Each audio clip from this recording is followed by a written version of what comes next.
The recycled air of the cabin dried my throat as I shifted uncomfortably in my economy seat. My neck ached from the awkward angle, and the thin airline blanket did little to ward off the chill. Flight 2187 to Rome, a desperate escape on my maxed-out credit card, a one-way ticket to anywhere that wasn't Boston, wasn't the shambles of my life. More water, miss?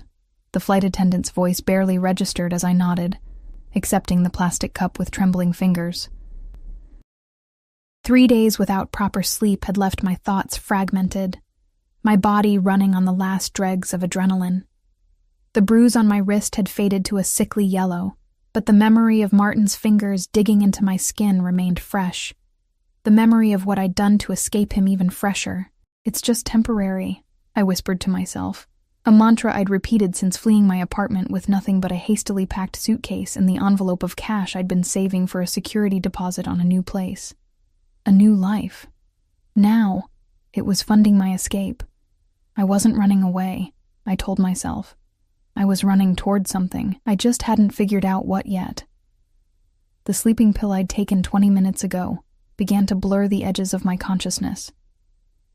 My eyelids grew heavier with each passing second, the murmur of conversations around me fading into white noise. For the first time in days, I surrendered to exhaustion. The gentle pressure of fingers against my cheek jolted me awake. Miss Lawson, Sophia Lawson. The voice was deep, accented. Italian, I thought hazily, and entirely unfamiliar. I blinked, disoriented, my mouth cotton dry. Something was wrong. The cabin lights had dimmed, and the plane hummed with the silence of sleeping passengers, but I wasn't in my economy seat anymore. Soft leather cradled my body. A cashmere blanket, not the paper-thin airline variety, lay draped across my legs. The air smelled different here, hints of expensive cologne, leather, and something citrusy. You're awake. Not a question, but a statement, delivered in that same rich accent. My vision finally focused on the source of the voice. He sat opposite me in what I now realized was a private cabin, first class or something even beyond that. The man couldn't have been older than 35, with sharp features that seemed carved from marble. Dark hair swept back from a forehead unmarred by worry lines. His suit, charcoal gray, perfectly tailored, probably cost more than 6 months of my rent. But it was his eyes that froze me in place. Dark, nearly black in the dim lighting, they studied me with an intensity that made my skin prickle, not just looking, but cataloging, assessing, claiming. Who? My voice cracked, and I swallowed hard. Who are you? Why am I here? The corner of his mouth lifted in what might have been amusement, but his eyes remained cold, calculating. You don't recognize me? Again, not truly a question. He leaned forward slightly, and I instinctively pressed myself deeper into the seat. No, you wouldn't. But I know you, Sophia. My heartbeat stuttered. I hadn't given my name to anyone on this flight. How do you know my name? I managed, eyes darting to the call button. Could I reach it before he stopped me? Were there flight attendants who would help me if I screamed? As if reading my thoughts, he said, We're alone in this section. My men have ensured our privacy. His men. The words sent ice through my veins. I asked you a question, I said, surprised by the steadiness in my voice. Who are you? He studied me for a long moment, then inclined his head slightly, a gesture that somehow managed to be both gracious and threatening. Dante Ricci. The name meant nothing to me, but the way he said it, as if I should tremble at the sound, told me everything I needed to know. You've taken the wrong person, I said, hands gripping the armrests. I don't know you. I don't have money or connections or whatever it is you want. A flash of something dangerous crossed his face. I never make mistakes, Sophia. Especially not about things that belong to me. The possessiveness in his tone made my stomach clench. I don't belong to anyone. His laugh was soft, almost gentle, but entirely without humor. That's where you're wrong. He checked the platinum watch on his wrist. We'll be landing in 20 minutes at my private airfield outside Rome. Private airfield. The reality of my situation began to crystallize, sharp-edged and terrifying. This wasn't a misunderstanding. This was a kidnapping. I lurched toward the cabin door, but he moved with startling speed, catching my wrist in a grip that was firm but not painful. Not yet. "Sit down, Sophia. Let me go or I'll scream," I threatened, pulling against his hold. His other hand produced a small black device, which he placed on the table between us. "The cabin is soundproofed, but if you insist on making noise—" He pressed a button, and the device emitted a soft hum. Now no one can hear anything. Not that they would intervene. Fear clawed at my throat. "What do you want from me?" Dante released my wrist, but remained standing between me and the door. "It's quite simple. You're going to be my wife." The world seemed to tilt beneath me. I grabbed the edge of the table for support. "You're... what?" "My wife." He said it matter-of-factly, as if discussing the weather. "The ceremony has already been arranged for tomorrow evening." "You're insane," I whispered, the words escaping before I could stop them. "I don't know you. I won't marry you." Something darkened in his expression, and I immediately regretted my words. He moved closer, not touching me but invading my space until his cologne, expensive, subtle, masculine, filled my lungs with each panicked breath. "Let me be clear, Sophia. This isn't a proposal. This is what will happen." His voice remained calm, conversational almost. "Your passport has already been processed with my family name. Your new identity papers await you at my estate. As far as the world is concerned, you've been my fiancé for months." My mind raced frantically for an explanation. Any explanation that made sense of this nightmare. "Why me? You could have anyone." His expression softened slightly, and he lifted a hand to brush a strand of hair from my face. I flinched at the contact, but he seemed untroubled by my reaction. "Because you're perfect," he said, eyes roaming my face with disturbing intensity. "And because you need me. I don't need—" "You're running from something," he interrupted. "Or someone. Martin Caldwell, perhaps." The name struck me like a physical blow. "How do you know about Martin?" Dante smiled, a predator's smile. "I make it my business to know everything about what's mine. The bruises he left, the money he took, the threats he made." His jaw tightened almost imperceptibly. Men like that should be taught lessons in respect. A chill ran through me at the implied violence in his tone. "You've been watching me, protecting you," he corrected, "for longer than you realize." The plane began its descent, the subtle shift in pressure making my ears pop. Reality crashed over me in waves. This wasn't a dream or a misunderstanding. This was happening. "I won't marry you," I said, my voice stronger than I felt. "You can't force me." Dante reclaimed his seat across from me, entirely at ease. "I have no intention of forcing you, Sophia. You'll choose this. Perhaps not today, but soon." "Never," I spat. He merely smiled, as if my defiance amused him. "You have nothing to return to. No job after your gallery closed. No apartment after Martin gambled away your rent money. No family since your mother passed." He listed the ruins of my life with clinical precision. "What I offer is protection, security, a new life." "As your prisoner," I said bitterly. "As my wife," he corrected, "with all the privileges and responsibilities that entails." The plane touched down with barely a jolt, a smooth landing on what must have been a private runway. Through the window I could see nothing but darkness punctuated by the glow of runway lights. No terminal, no other aircraft. Just emptiness stretching into the night. "We've arrived," Dante said unnecessarily. He stood and buttoned his suit jacket with practiced ease. "My car is waiting. And if I refuse to leave this plane—" His smile didn't reach his eyes.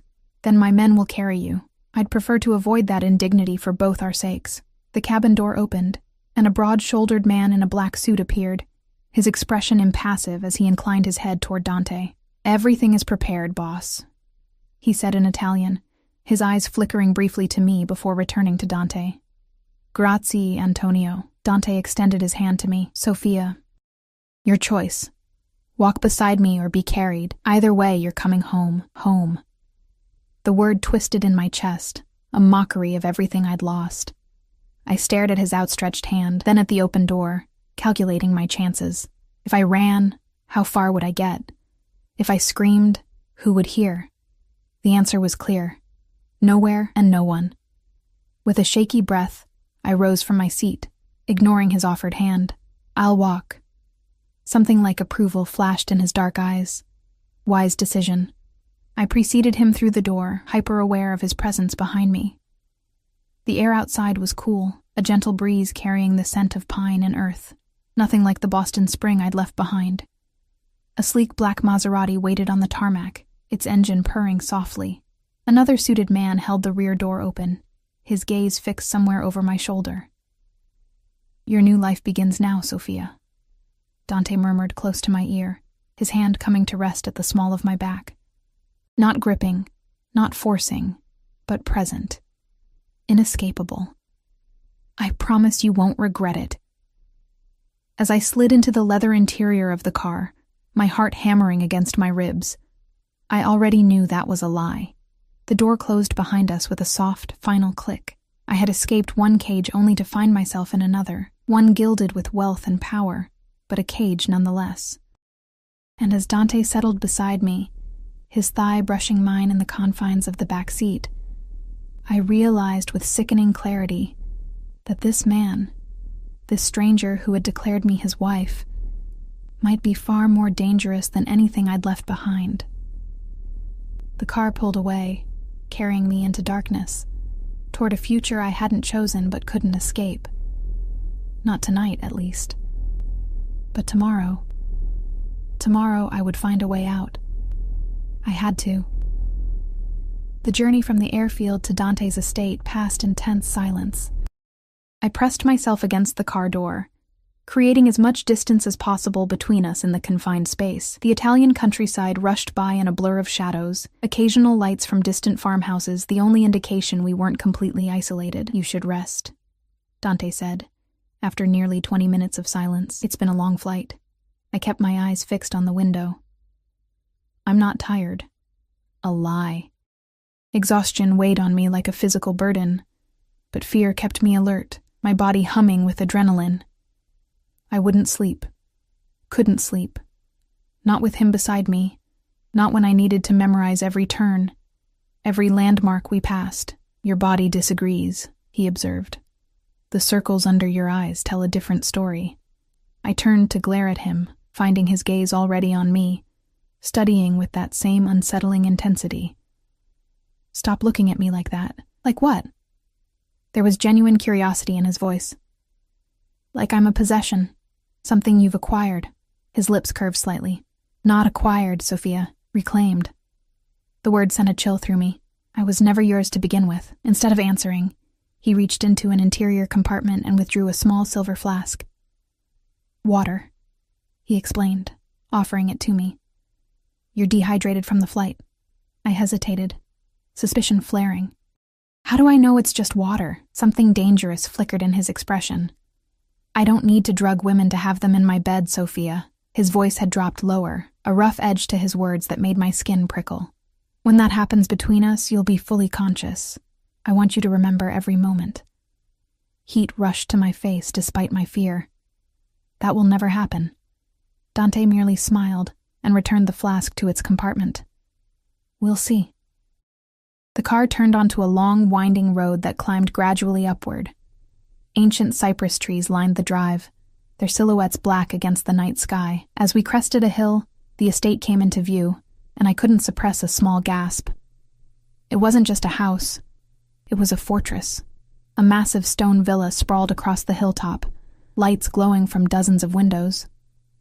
The architecture spoke of centuries past, Renaissance perhaps, but the security features were thoroughly modern.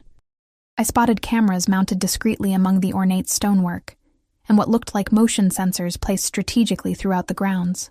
"Welcome to Villa Ricci," Dante said, watching my reaction. "My family has owned this land for 8 generations." The car rolled to a stop in a circular driveway before massive wooden doors. Before the driver could exit, the doors swung open, and a middle-aged woman emerged, her silver-streaked hair pulled into a severe bun. "That's Elisabetta," Dante explained as the driver opened my door. "She's run the household since I was a boy. She'll see to your needs."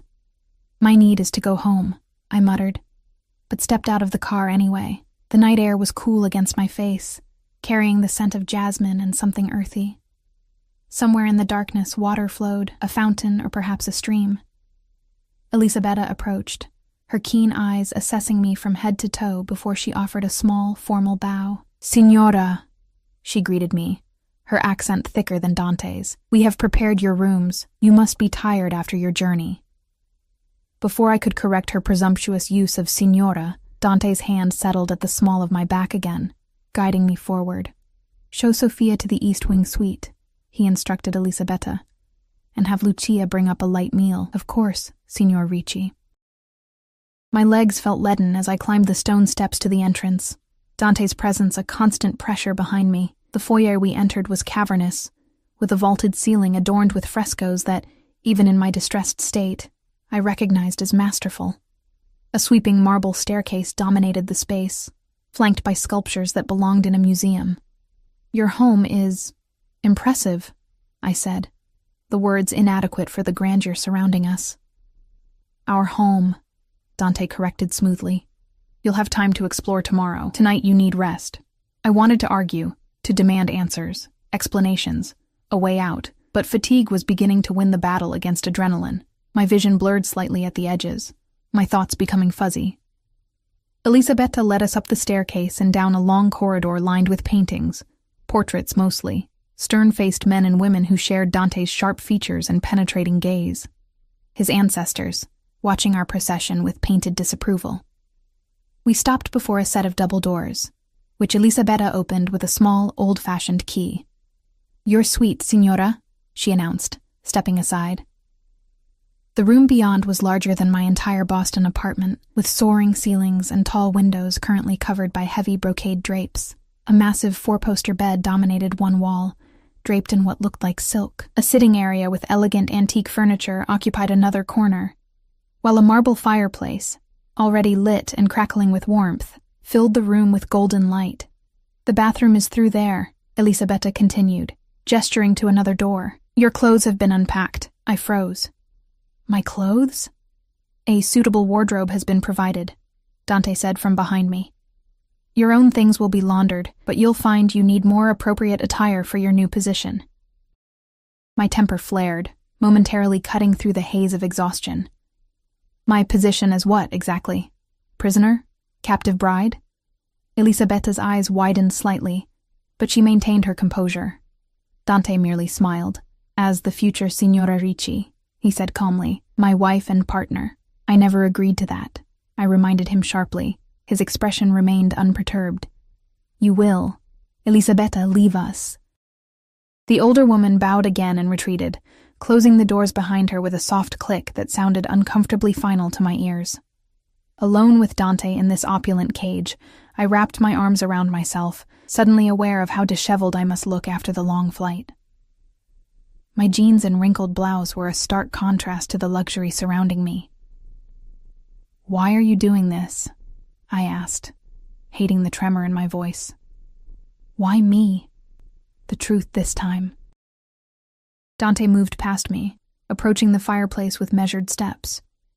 The flames cast his profile in sharp relief, highlighting the aristocratic nose, the strong jaw, the intensity of his gaze as he stared into the fire.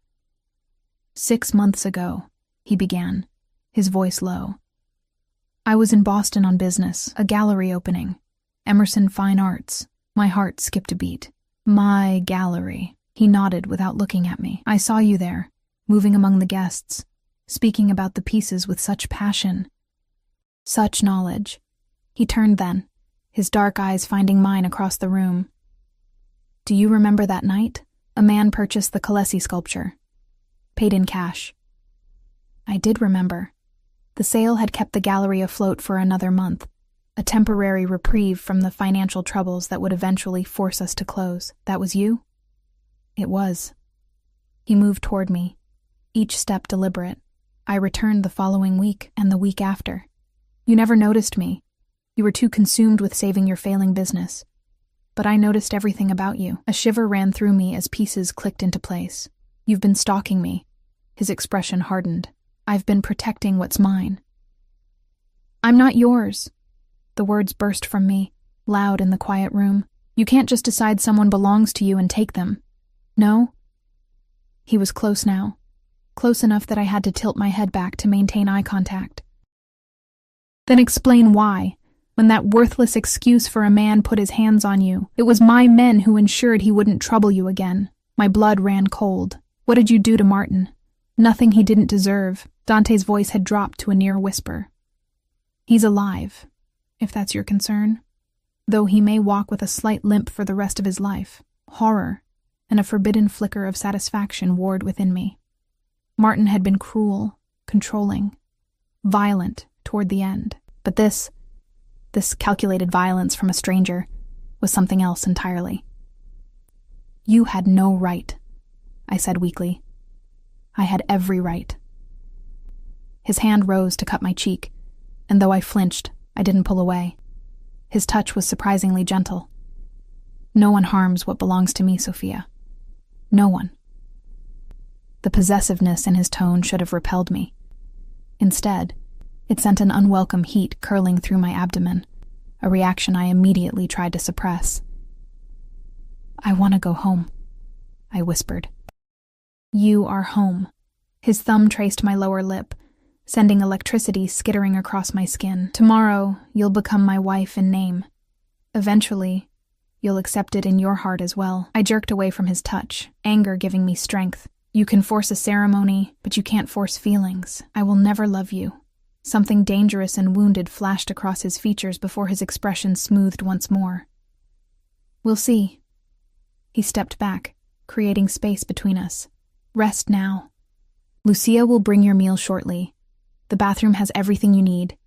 If you require anything else, there's an intercom by the bed. He moved toward the door, and relief, premature I knew, began to wash over me. Before he left, however, he turned back, his hand on the doorknob. One more thing, Sophia. Don't bother trying to leave. The estate is guarded, the gates locked. There's no transportation for 20 miles, and my men patrol the grounds. For your own safety, stay within the villa until I introduce you properly to the security team. The thinly veiled threat was clear. I was trapped. Sleep well, Mia Cara, he said softly. Tomorrow begins our life together. The door closed behind him, and I heard the unmistakable sound of a key turning in the lock. Tears of frustration burned behind my eyes, but I refused to shed them. Crying wouldn't help me escape. I crossed to the nearest window and pulled back the heavy drapes. Beyond the glass lay darkness, the grounds of the estate barely visible in the moonlight. I could make out gardens, what looked like a maze of hedges, and in the distance, a high stone wall topped with what might have been security sensors. Beyond that, the black silhouettes of mountains against a star-scattered sky. I was in the middle of nowhere, locked in a stranger's mansion, about to be forced into a marriage I never agreed to. My situation seemed hopeless, but I refused to give up. I turned from the window and began a systematic exploration of my prison, searching for weaknesses, escape routes, anything I could use. The bathroom was as luxurious as the bedroom. Marble and gold fixtures, a sunken tub large enough for 3 people, and a shower encased in glass.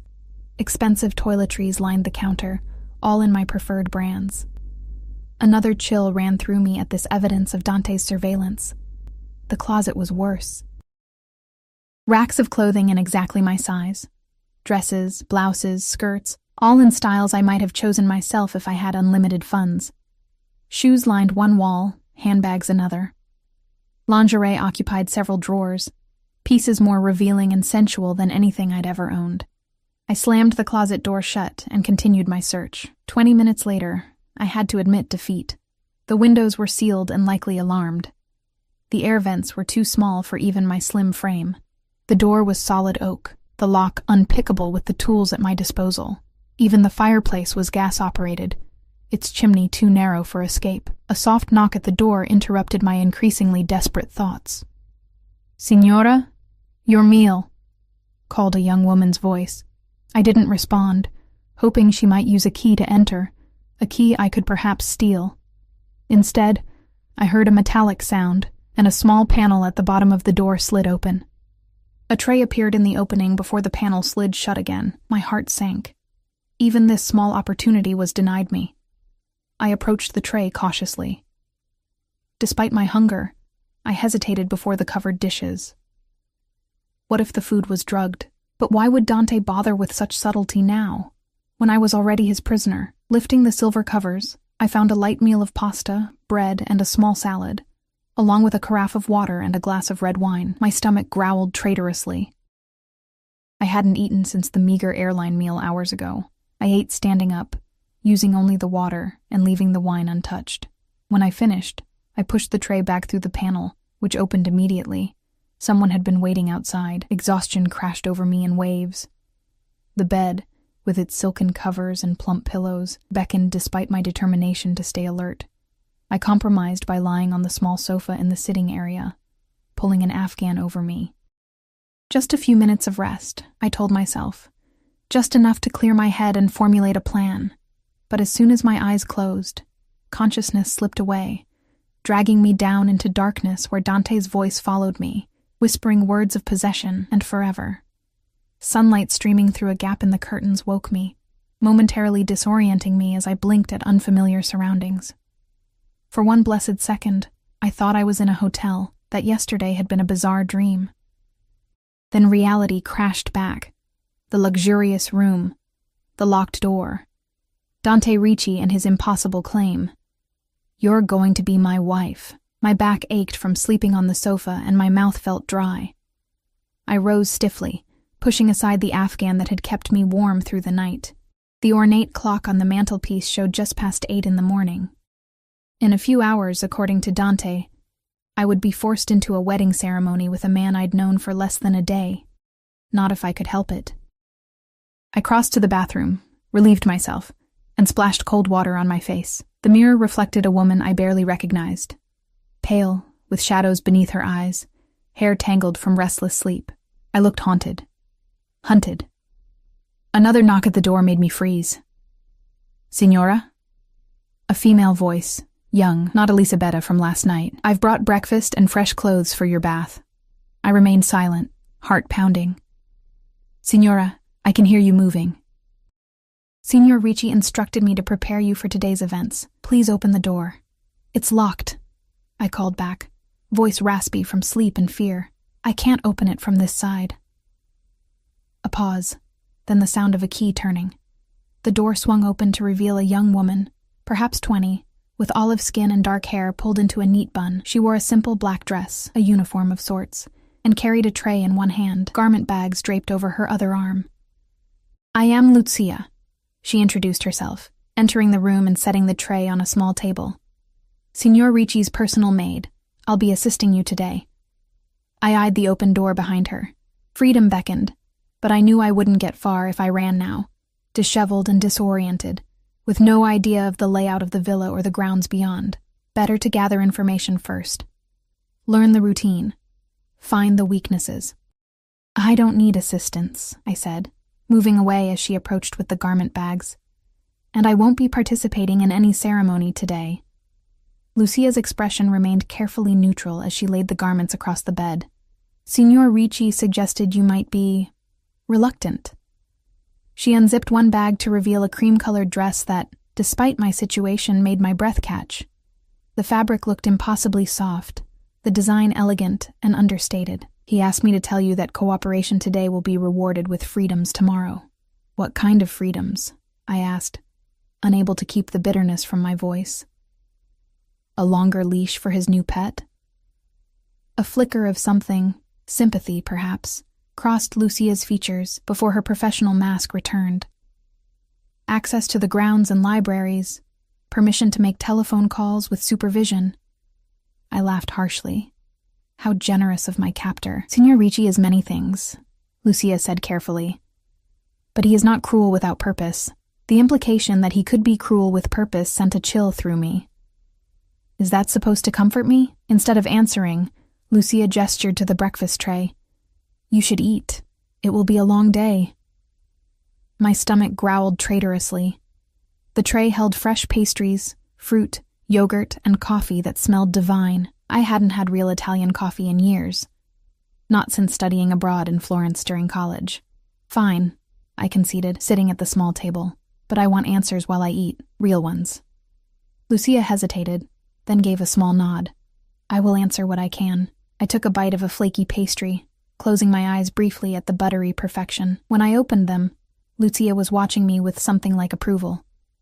First question, I said, washing down the pastry with a sip of coffee. Who exactly is Dante Ricci? And don't just say he's your boss. Lucia's hands twisted together briefly before she clasped them at her waist. Signor Ricci is one of the most powerful men in northern Italy. His family has controlled this region for generations. Controlled how? I pressed. What business is he in? Many businesses, she replied carefully. Import, export, real estate, banking, art collection and restoration. I heard what she wasn't saying. He's Mafia, isn't he? Lucia's eyes widened, darting to the door as if afraid someone might overhear. We do not use such terms, signora. The Ricci family is respected, feared, and obeyed. That is all you need to know. The confirmation, even unspoken, made my blood run cold. I was in the clutches of not just any kidnapper, but a mafia boss. The kind of man who could make people disappear without a trace. I forced myself to take another bite, to appear calmer than I felt. Why me? Why does he want to marry me specifically? There must be plenty of willing women. Something like pity crossed Lucia's face. Too many willing women. Women who want his money, his power, his name. None who challenge him, who make him feel... She paused, searching for the right word. Alive. So, I'm supposed to be flattered that he kidnapped me because I'm not throwing myself at him? I shook my head in disbelief. This is insane. Perhaps, Lucia acknowledged. But it is happening nonetheless. I pushed the tray away. Appetite gone. Last question. What happens if I refuse to go through with this ceremony today? If I scream, or run, or fight? Lucia's expression grew somber. Signor Ricci always gets what he wants, signora. Always. The ceremony will proceed with or without your cooperation. But your life here will be determined by your choices today. The threat was clear. Comply or suffer the consequences. I stood, anger temporarily overwhelming fear. I want to see him. Now. Before anything else happens. Lucia hesitated, then nodded. I will inform him of your request. But first you must bathe and dress. Those are his conditions for any meeting. I wanted to refuse on principle, to remain dirty and disheveled as a small act of defiance. But pragmatism won out. If I was going to face Dante Ricci again, better to do so with clear thoughts and a semblance of dignity. Fine, I conceded. I'll bathe. But I choose what to wear. Lucia's lips twitched in what might have been a suppressed smile. As you wish, signora. I'll have the bath prepared. The bathroom transformed into a steamy sanctuary, as Lucia filled the massive tub with scented water. Despite everything, I couldn't deny the appeal of sinking into its depths, washing away the grime of travel and fear. When Lucia left to give me privacy, I stripped quickly and submerged myself, letting the hot water ease my tense muscles. As I bathed, I tried to think rationally. Dante Ricci wanted me as his wife. Not dead, not harmed, at least not physically. That gave me time to plan, to observe, to find a way out. If I had to play along temporarily to ensure my survival, I would. But I would never truly submit. After washing my hair with shampoo that smelled of jasmine, I emerged feeling marginally better. Wrapped in a plush towel, I returned to the bedroom to find Lucia waiting with an array of clothing options laid across the bed. Signor Ricci suggests the blue dress for your meeting, she said, indicating a silk sheath in sapphire blue. He says it matches your eyes. The fact that he'd noticed my eye color and chosen clothing to complement it was both unsettling and oddly intimate. I deliberately turned away from the blue dress. I'll wear these, I declared, selecting dark jeans and a simple white blouse from among the options. Not the wedding dress, not the blue dress he'd selected, a small rebellion, but mine. Lucia's expression remained neutral, but I sensed her tension. As you wish, signora. While I dressed, Lucia attempted to style my hair, but I waved her away. I'll wear it down. She pressed her lips together but nodded. Signor Ricci will see you in the library in 15 minutes. I'll escort you when you're ready. I took my time finishing my preparations, applying minimal makeup from the extensive collection provided. When I couldn't delay any longer, I nodded to Lucia. I'm ready. She led me through a maze of corridors, each more opulent than the last. In daylight, the villa revealed itself as a treasure trove of art and antiquities. Renaissance paintings lined the walls, marble sculptures occupied niches, and antique furniture that belonged in museums furnished the rooms we passed. Under different circumstances, I would have been enthralled. My art history degree and years running a gallery had given me an appreciation for fine art that even fear couldn't entirely suppress. "That's a Caravaggio," I murmured, pausing before a dark, dramatic painting of a saint in ecstasy. "Signor Ricci will be pleased you recognized it," Lucia said. "His collection is his pride." We stopped before a set of double doors carved with intricate scenes. Hunting parties and mythological figures intertwined in wooden relief. "The library," Lucia announced, knocking softly before opening the door. The room beyond made me forget my fear momentarily. Floor-to-ceiling bookshelves lined every wall, accessed by rolling ladders on brass rails. A massive fireplace dominated one end, while tall windows overlooking the gardens occupied the other. The ceiling soared 2 stories above, painted with frescoes depicting scenes from classical literature. In the center of this literary paradise stood Dante Ricci. He wore a crisp white shirt, open at the collar, and tailored charcoal trousers. His dark hair was slightly damp, as if he'd recently showered. Without his suit jacket, he appeared both more approachable and more dangerous, the predator at ease in his territory. "Sophia," he greeted me, his accent caressing my name. His eyes flickered over my chosen outfit, a slight frown crossing his features before his expression smoothed once more. "You slept well, I trust?" "On a sofa, locked in a strange room after being kidnapped?" I retorted. "Not particularly." He gestured to a seating area near the windows, 2 leather armchairs facing each other across a low table. "Please, sit. Lucia, leave us." The maid retreated, closing the doors behind her with a soft click. I remained standing, arms crossed. "You requested this meeting," Dante reminded me, his tone mild. "I have a very busy day ahead, preparing for our ceremony." "There won't be a ceremony," I said flatly. "I won't marry you." He sighed, as if dealing with a stubborn child. "Sit down, Sophia." "No." Something dangerous flashed in his eyes. "When I give an order in my house, it is obeyed. I'm not one of your employees or your subordinates," I countered. "You can't order me to do anything." In 2 swift strides, he closed the distance between us. I stumbled back, but he caught my arm in a grip that wasn't painful but brooked no resistance. "Let me be very clear," he said softly, dangerously. "You have 2 paths before you. In one, you cooperate, become my wife willingly, and enjoy a life of comfort, respect, and eventually, freedom within the boundaries I set. In the other," his grip tightened slightly, "you resist, cause problems, and find your world narrowed to a single room until you reconsider." Fear clawed at my throat, but I refused to show it. "Why the charade of marriage? If you just want a prisoner, you already have one." His expression softened slightly, his grip loosening. "I don't want a prisoner, Sophia. I want a partner, a companion." His free hand rose to my cheek, his thumb tracing my jawline. "Someone who challenges me, intrigues me. Someone worthy of standing beside me." Despite myself, I felt a treacherous warmth at his touch, at the intensity in his gaze. I jerked away, hating my body's reaction to this dangerous man. "I don't want to stand beside you," I said, my voice steadier than I felt. "I want to go home. This is your home now." He gestured around us. "All of this, the art, the books, the beauty, it can be yours to enjoy.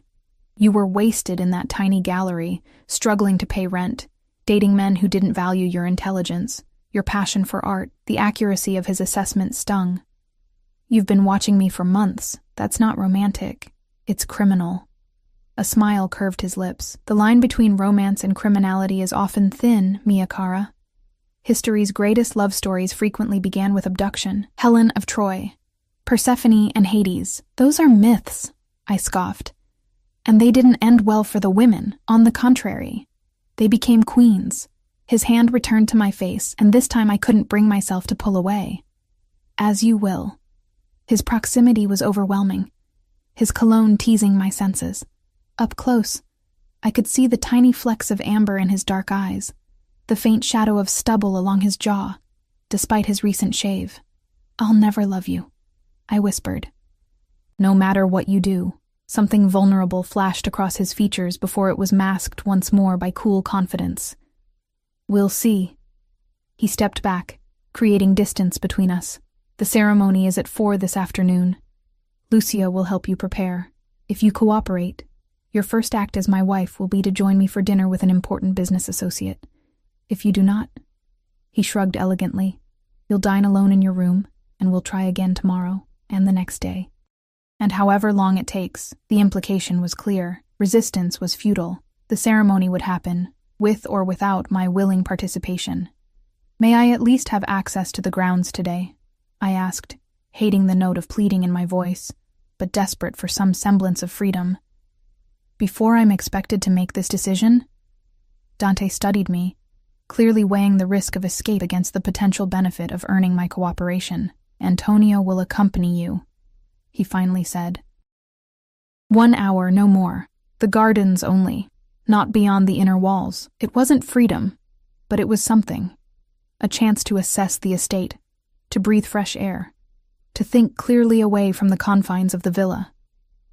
"Thank you," I said, the words bitter on my tongue.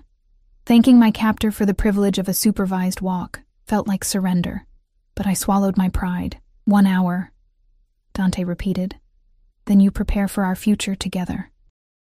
He moved toward the library doors, pausing with his hand on the knob. "Oh, and Sophia, that Caravaggio you admired in the hall? It's a wedding gift, the first of many." The door closed behind him, leaving me alone among thousands of books and not a single true escape. Antonio turned out to be the broad-shouldered man from the plane, Dante's head of security, as he curtly introduced himself when he collected me from the library.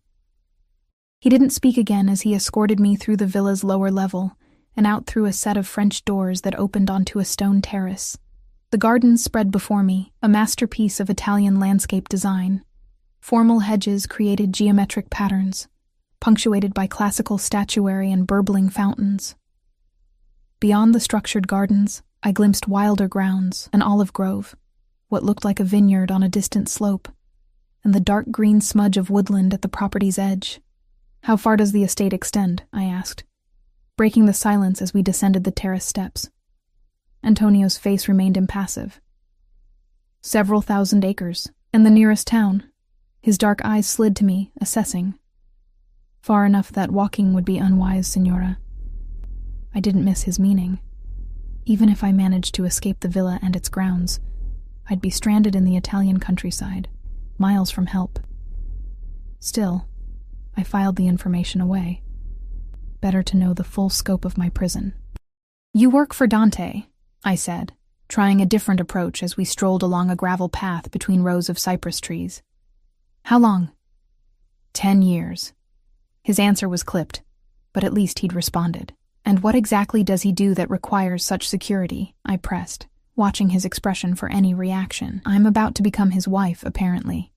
Shouldn't I know what business I'm marrying into?" Antonio's jaw tightened. "Signor Ricci has many business interests." "It's not my place to discuss them." "Is he dangerous?" I asked bluntly. That earned me a sharp look. "Everyone is dangerous with the right motivation, Signora. That's not an answer." Antonio stopped, turning to face me fully for the first time. His expression remained neutral, but I sensed a shift in his demeanor. "Signor Ricci is a powerful man who protects what belongs to him. Sometimes that requires measures others might find extreme." A chill ran through me despite the warm morning sun. "And now he thinks I belong to him." "You do." The certainty in Antonio's voice was unsettling. "The sooner you accept that reality, the easier your life will become." I looked away, unwilling to let him see how his words affected me. "I'd like to continue walking. I only have an hour." We resumed our circuit of the gardens in silence. I used the time to study the layout of the grounds, noting the positions of security cameras disguised among the foliage, the patrol patterns of guards I glimpsed at the perimeter, and what appeared to be a helicopter pad on a distant section of lawn. The villa itself was even more imposing in daylight, a sprawling 3-story structure of honey-colored stone, with wings extending in several directions. From this vantage, I could see that my bedroom was located in the east wing, second floor, with a balcony overlooking a rose garden currently bursting with crimson blooms. As we approached a marble fountain depicting Neptune and his court, I noticed a sleek black car pull up to the villa's main entrance. 2 men emerged, one clearly a chauffeur, the other an older gentleman in an expensive suit, carrying a leather portfolio. "Who's that?" I asked Antonio, nodding toward the new arrival. "Judge Bartelli," he replied after a moment's hesitation. "Here to officiate the ceremony." My stomach twisted with renewed anxiety. "Is that legal? A forced marriage?" Antonio's expression didn't change. "The judge sees only what Signor Ricci wishes him to see. As far as he's concerned, you are a willing bride who has been engaged to his friend for 6 months. And if I tell him otherwise?" His gaze was almost pitying. "Then your life becomes much more complicated, Signora. The judge is loyal to the Ricci family, has been for decades. Your protests would change nothing except Signor Ricci's patience with you." The implication was clear. Resistance would only make my situation worse. I swallowed hard, trying to quell the panic rising in my chest. "Time to return to the villa," Antonio announced, checking his watch. "Lucia will be waiting to prepare you." As we walked back, I noticed activity around the grounds. Staff moving with purpose, carrying flowers, linens, what looked like catering equipment. Despite the intimate nature of the ceremony, just the judge, Dante, and his unwilling bride, it seemed he was planning a celebration. Back in my room, my prison, I found Lucia waiting with a team of women. A stylist for my hair, another for makeup, a third who seemed to be a seamstress, holding what could only be the wedding dress. "I won't wear that," I declared immediately, backing away from the cream-colored gown. Lucia sighed. "Signora, please. It will be easier for everyone if you cooperate." "Easier for everyone except me," I countered bitterly. A new voice interrupted from the doorway. "Leave us!" Dante stood there, impeccable in a tailored black suit, watching me with those intense, dark eyes. The women scattered like startled birds, Lucia the last to leave, closing the door behind her with a significant look I couldn't interpret. Alone with him again, I felt my heart rate accelerate. "Come to make sure your bride doesn't run away?" He entered the room fully, moving with that predator's grace. "I came to give you this." He withdrew a small velvet box from his pocket. I didn't move to take it. "What is it?" "See for yourself." He placed it on the table between us. Curiosity warred with defiance. Finally, I reached for the box, opening it carefully, as if it might contain something dangerous. Inside lay a delicate silver bracelet, its links interspersed with small sapphires that matched my eyes. It wasn't ostentatious or flashy, actually quite beautiful in its simplicity, which somehow made it more unsettling. He'd chosen something I might have selected for myself. "It belonged to my grandmother," Dante said quietly. "She wore it on her wedding day, as did my mother on hers." The sentiment behind the gesture caught me off guard. "I can't accept this. It's not a request, Sophia." His tone remained gentle, but the steel beneath was unmistakable. "You will wear it today." I closed the box with a snap. Why go through this charade? Why a ceremony, a dress, family heirlooms? Why not just keep me locked up if what you want is possession? Something shifted in his expression. A softening around the eyes, a tension in his jaw, because a man in my position needs a wife, not a prisoner. I need someone who can stand beside me at business dinners, charity galas, family events. Someone intelligent, cultured, beautiful. His gaze traveled over my face with unsettling intensity. "Someone like you." "A trophy," I translated bitterly. "A partner," he corrected. "In time." I laughed, the sound harsh even to my own ears. "You think Stockholm Syndrome will eventually turn me into a willing accomplice? That I'll fall in love with my kidnapper?" Instead of anger, my words seemed to amuse him. "Love is not required, though I believe it will come. For now, I need only your cooperation." He glanced at his watch. "You have 2 hours before the ceremony. I suggest you use them wisely." He moved to leave, but I called after him, a desperate idea forming. "Wait, if I do this, If I go through with your ceremony without fighting or screaming or telling the judge the truth, what do I get in return?" Dante turned back, one eyebrow raised in interest. "What do you want?" "Freedom to move around the villa and grounds without guards, access to a phone to call my friend Megan so she doesn't worry, and—" I took a deep breath. No physical intimacy without my consent. His expression darkened at the last request. "You think I would force myself on you?" "I don't know what you're capable of," I answered honestly. "You've already kidnapped me and are forcing me into marriage. Where do your boundaries lie?" For a moment, he looked genuinely offended. Then his expression cleared. "Very well. Agree to become my wife today, convincingly, with no resistance. And I will grant your requests, with conditions. You may move freely within the inner walls of the estate. You may call your friend, but I will be present, and you will tell her only that you've met someone and decided to stay in Italy for a while. And as for the third," his gaze grew heated, "I will not touch you until you ask me to." The confidence in his voice when he made that last statement sent an unwelcome shiver down my spine. "I'll never ask." A slow smile spread across his face. "We'll see." After he left, I sat motionless, staring at the velvet box. The deal I'd just made felt like surrender, but it was really strategy. Freedom to move around meant opportunities to learn the villa's layout, to observe guard rotations, to plan a real escape. A phone call to Megan, even a restricted one, would at least let her know I was alive, give her a hint of where to look if I disappeared. And the third condition, I pushed that thought away. I would never want Dante Ricci to touch me. Never. When Lucia and her team returned, I didn't resist as they prepared me for the ceremony. I allowed them to style my hair in soft waves, to apply makeup that enhanced without overwhelming, to help me into the cream-colored dress that fit as if it had been made for me, which, I realized, it probably had been. The woman I saw in the mirror looked like a bride, radiant, beautiful, serene. Only my eyes betrayed the truth, holding a wariness, a calculation that no amount of makeup could disguise. "The bracelet, Signora," Lucia reminded me, holding out the velvet box. I allowed her to fasten it around my wrist, the silver cool against my skin, the sapphires catching the light. "How do you know my size?" I asked. "For the dress, the shoes, everything." Lucia's expression remained carefully neutral. "Signor Ricci is very thorough in his preparations." Of course he was. The man who had watched me for months, who had learned my favorite brands of toiletries and the color of my eyes, would certainly know my measurements. At precisely 4 o'clock, Antonio arrived to escort me downstairs.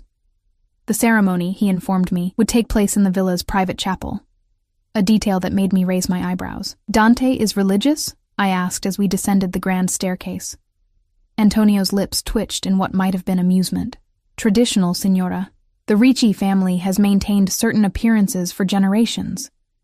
The chapel proved to be a small but exquisite space tucked into the west wing of the villa. Stained glass windows cast jewel-toned light across marble floors and carved wooden pews. Flowers, white roses and lilies, adorned the altar where Judge Bartelli waited, beside him a strikingly handsome man in black. Dante turned as I entered, and for a moment, his composure slipped. Something raw and hungry crossed his face as he took in my appearance, something that made my pulse quicken despite everything.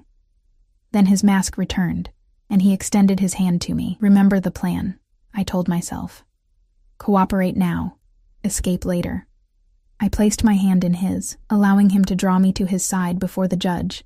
Up close, I could see the fine details of his suit, smell the subtle cologne that had become disturbingly familiar. His hand was warm around mine, his grip firm, but not painful. "You look beautiful," he murmured for my ears alone, "like you were made to stand beside me."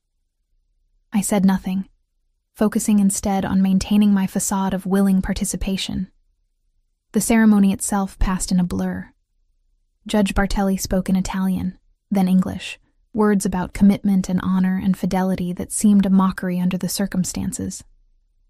I repeated vows when prompted, my voice steady despite the turmoil inside me. Dante's responses came in that rich accent, confident and possessive. When he slid a platinum band onto my finger, a simple, elegant ring that matched his own, His fingers lingered against my skin, tracing small circles that sent unwelcome heat up my arm. "You may kiss your bride," the judge announced with a smile. I tensed, but Dante was already leaning in, his hand coming up to cup my cheek. His eyes held a warning. "Remember our deal," before his lips touched mine. I expected the kiss to be brief. Perfunctory, it was neither. His mouth moved against mine with surprising gentleness, coaxing rather than demanding. The hand at my cheek slid into my hair, cradling my head with unexpected tenderness. And despite all my resolutions, all my hatred for what he'd done, I felt myself responding, my lips softening under his, my body swaying infinitesimally toward his solid warmth. When he finally pulled back, I was breathless, confused, and furious at my own reaction. Dante's eyes held triumph, and something darker, more primitive, as he gazed down at me. "My wife," he murmured, the possessiveness in those two words unmistakable.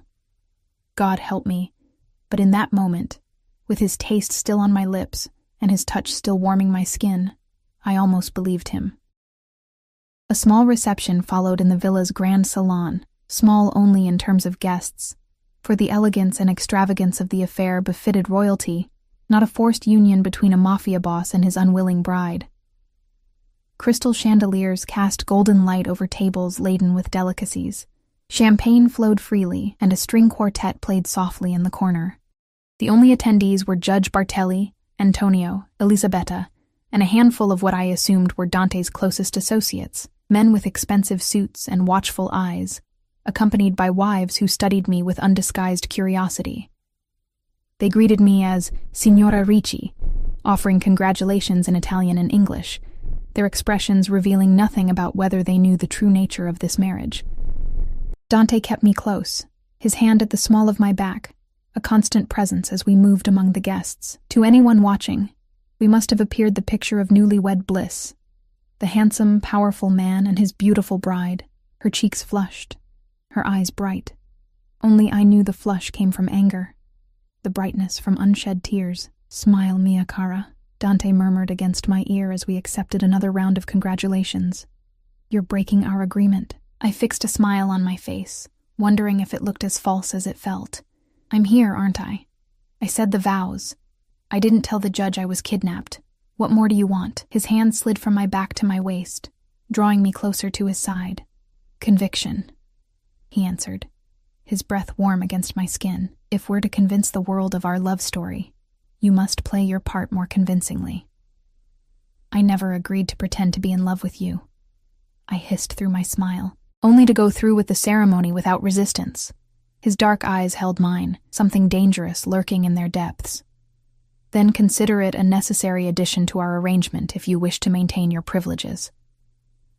Before I could respond, we were approached by an older man with silver hair and a commanding presence. Beside him stood a woman perhaps 10 years his junior, elegant in midnight blue, diamonds glittering at her throat. "Ah, Vincenzo," Dante greeted him warmly, shaking his hand before kissing the woman's cheeks. "Sophia, may I present Vincenzo Moretti and his wife, Isabella. Vincenzo is my most trusted business associate and oldest friend. His father and mine built our enterprises together." I extended my hand, drawing on years of gallery openings and art events to summon my most professional smile. "A pleasure to meet you." Vincenzo kissed my hand, his eyes shrewd as they assessed me. "The pleasure is ours, Cara. When Dante told us he had found a bride in America, we were surprised. He has always been so particular." His gaze slid to Dante, but now I see he has chosen well. Beauty and grace in one package. "And intelligence," Dante added, his arm tightening around my waist. "Sophia has a master's degree in art history. She ran her own gallery in Boston." I blinked in surprise at his knowledge of my educational background, yet another piece of evidence of how thoroughly he had stalked me before making his move. "How fascinating," Isabella said, her accent thicker than her husband's. "Perhaps you might help us authenticate a painting we've recently acquired. Vincenzo believes it's a genuine Titian, but I have my doubts." "I'd be happy to," I replied automatically, my professional interest momentarily overriding my current predicament. "Wonderful," Vincenzo beamed. "You must both come to dinner next week. We'll open the 82 Brunello to celebrate your marriage." As they moved away to speak with other guests, I felt a momentary disorientation. I was standing in a villa in Italy, wearing a wedding dress, discussing future dinner plans and art authentication as if I weren't essentially a prisoner. The surreality of it made me lightheaded. "You're pale," Dante observed, guiding me toward a quiet alcove away from the guests. "Sit. Drink this." He pressed a glass of water into my hand. I sank onto a velvet settee, grateful for the moment of respite. "Why did you tell them about my background, my education?" He sat beside me, closer than necessary, his thigh pressing against mine through the layers of my dress. "Because it's the truth. Because I'm proud of what you've accomplished." His expression grew contemplative. "Your gallery was failing not for lack of your talent or knowledge, but because of economic forces beyond your control. Under my protection, you could curate again, build something lasting. The offer was tempting, dangerously so. My gallery had been my dream, my passion, before financial reality had crushed it. To have unlimited resources, connections to the art world, the freedom to create something truly special. I pushed the thought away. I don't want anything from you except my freedom." His smile held no humor, "Yet you've already accepted so much. The dress, the ceremony, the role of my wife." "Under duress," I reminded him sharply. "Perhaps at first," he acknowledged. "But that kiss, Sophia," his voice dropped lower, intimate. "That wasn't duress. That was desire." Heat flooded my cheeks as I remembered how I'd responded to him, how for a brief, traitorous moment I'd forgotten everything except the feel of his lips on mine. That was instinct. Meaningless. "Liar," he murmured, but there was no anger in the word, only a certainty that infuriated me. Before I could retort, Antonio approached, his expression serious. "Signor Ricci, a moment?" Dante's demeanor shifted instantly, the attentive husband replaced by the commanding boss. "Excuse me, mia cara. Business that cannot wait, even today." He rose, straightening his jacket. "Don't stray far." Left alone for the first time since the ceremony, I took the opportunity to assess the room more carefully, noting exits, the positions of security personnel, the layout of the adjacent spaces visible through arched doorways. If I was to escape, I needed to understand this labyrinth of a house. "He won't let you go, you know," I startled at the voice, turning to find Isabella Moretti standing beside the settee, her expression unreadable. "Excuse me?" I managed, my heart rate accelerating. She sat gracefully in the spot Dante had vacated. "I recognize the look in your eyes. Calculation, planning." She sipped her champagne delicately. "I had the same look once, many years ago." Understanding dawned slowly. "You weren't a willing bride either." A slight lift of her shoulders. Not quite a shrug. Too elegant for that. "Vincenzo decided I would be his wife after seeing me at the opera in Milan. 3 days later, I was brought to his estate." Her gaze drifted to where her husband stood talking with Dante, both men's expressions serious. "I tried to escape 4 times in the first month. My breath caught. What happened? The first time he caught me himself. The second, his guards. The third..." Her expression clouded momentarily. "The third attempt resulted in consequences I would not wish to revisit." "And the fourth?" I prompted when she fell silent. Isabella's smile was sad, knowing. "The fourth time, I made it all the way to Florence. I was on a train to Rome when he found me." She twisted the diamond band on her finger. "That was 26 years ago." The defeat in her voice made my stomach clench. "So you just accepted it? Gave up?" "I adapted," she corrected, her gaze direct now. "These men, they are from a different world, with different rules.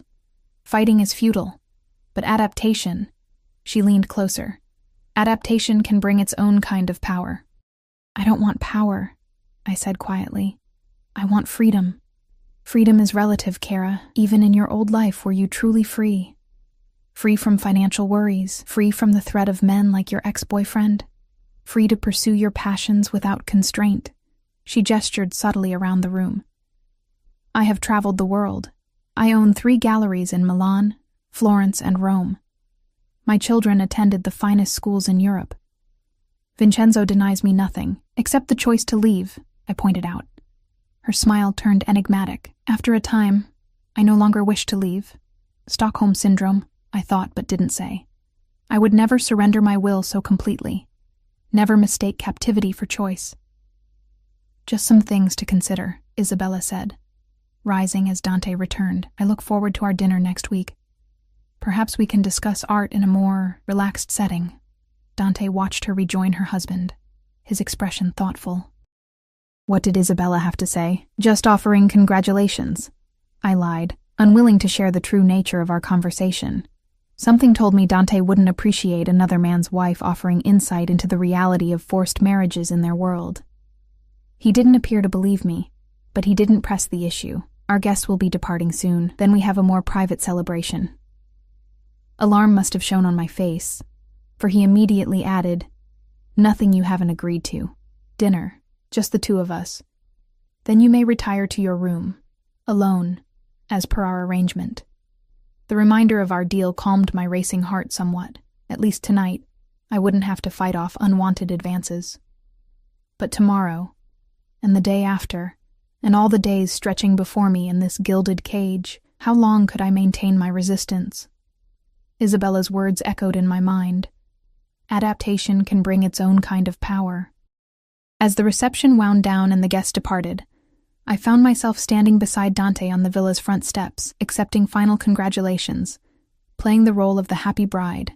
When the last car disappeared down the long driveway, he turned to me, something unreadable in his expression. You performed admirably, he said, guiding me back inside. Perhaps there's an actress hidden beneath the art historian. Don't confuse survival with acceptance, I replied, shrugging off his hand as we re-entered the grand salon, now empty of guests. I did what was necessary to secure the freedoms we agreed upon. He studied me for a long moment, his dark eyes revealing nothing. Very well. Let's discuss those freedoms over dinner. The terrace has been prepared for us.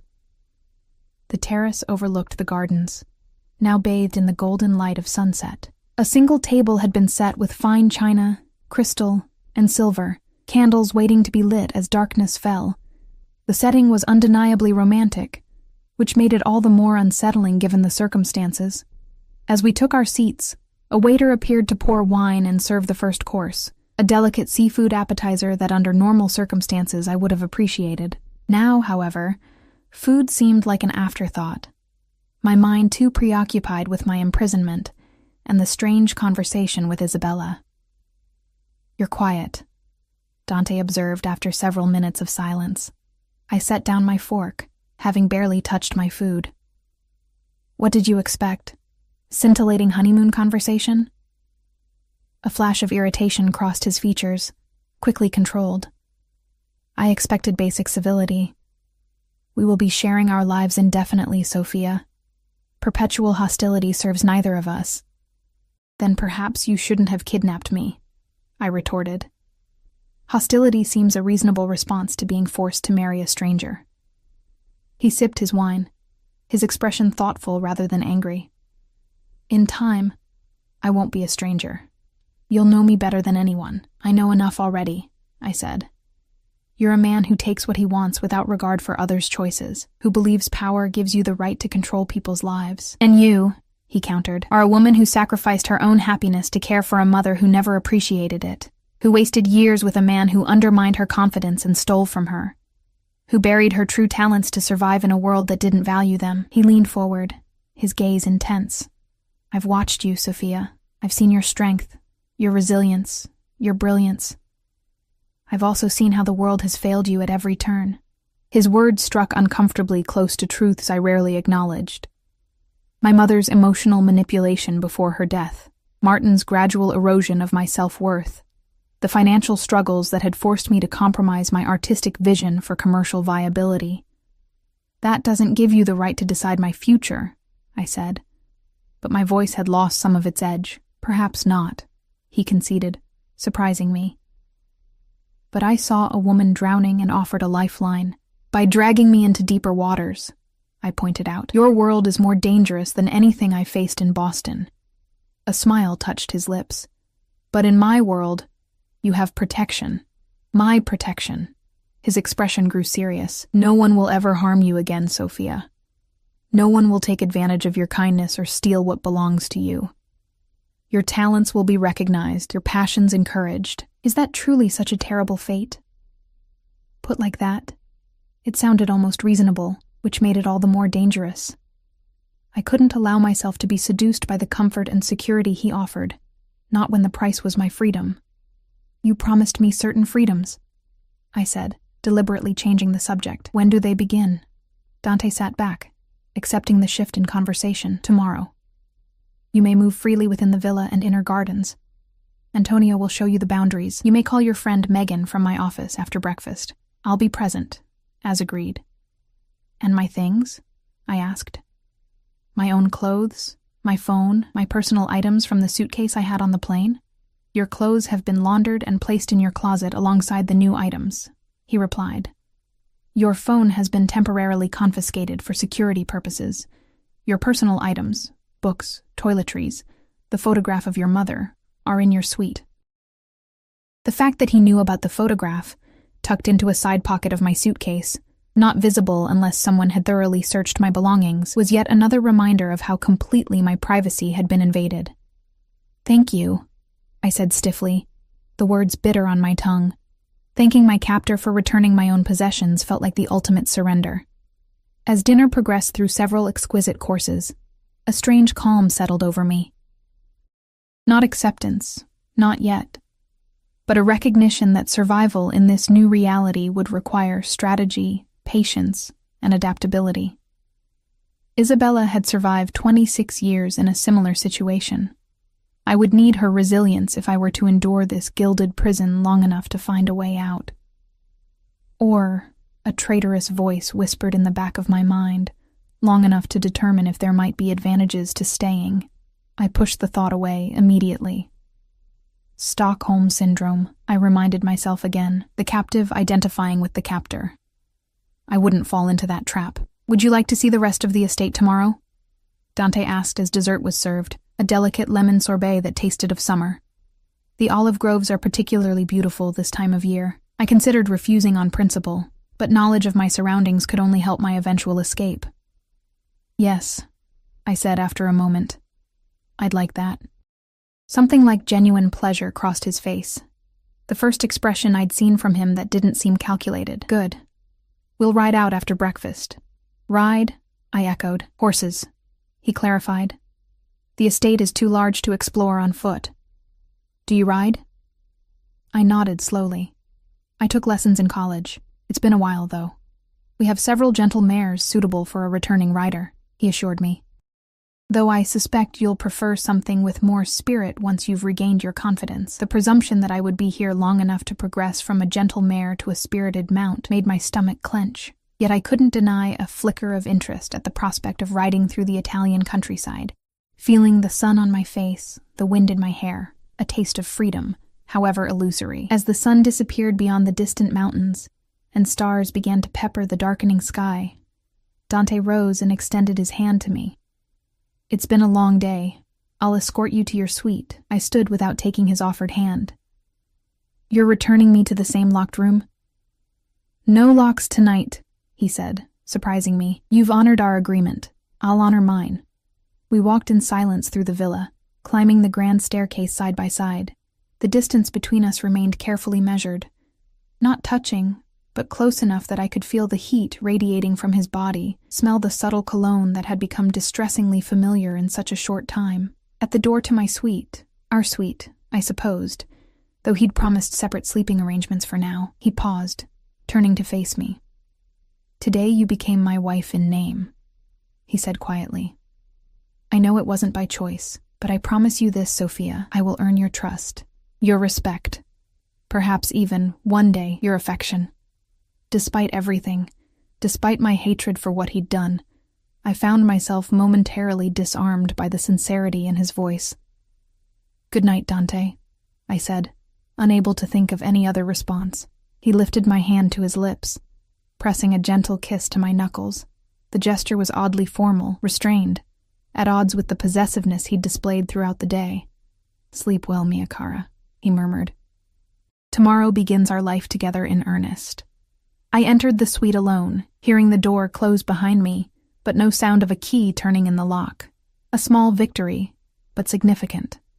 My first step toward something resembling freedom in this strange new world.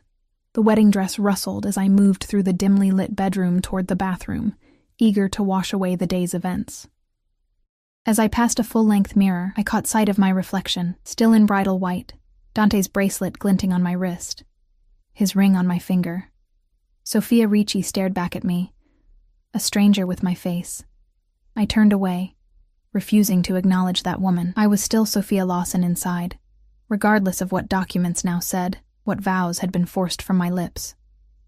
My identity remained my own, my will unbroken. As I prepared for bed, I replayed the day's events, analyzing each interaction, each piece of information gathered, the layout of the villa, the security patterns, Isabella's strange advice, Dante's unexpected promise of no locks. Tomorrow, I would begin exploring my prison properly, mapping escape routes, identifying weaknesses in the security. I would call Megan, find some way to signal my true situation without alerting Dante. I would learn the rhythms of this household, the habits of its master, and if, in the meantime, I had to play the role of willing wife to maintain my limited freedoms, well, that was merely strategy, not surrender. I slipped between silk sheets, the bed more comfortable than any I'd ever known. Outside my window, crickets chirped in the Italian night, a gentle breeze stirring the curtains. In this moment of quiet, of solitude, I could almost believe myself on an exotic vacation rather than living a nightmare. Almost, but not quite. As exhaustion finally claimed me, drawing me down into darkness, one thought surfaced from the chaos of my mind. I had survived day one as Dante Ricci's bride. Whatever came next, escape or adaptation, I would face it with the same strength, the same determination. This was not the end of my story, merely an unexpected twist in its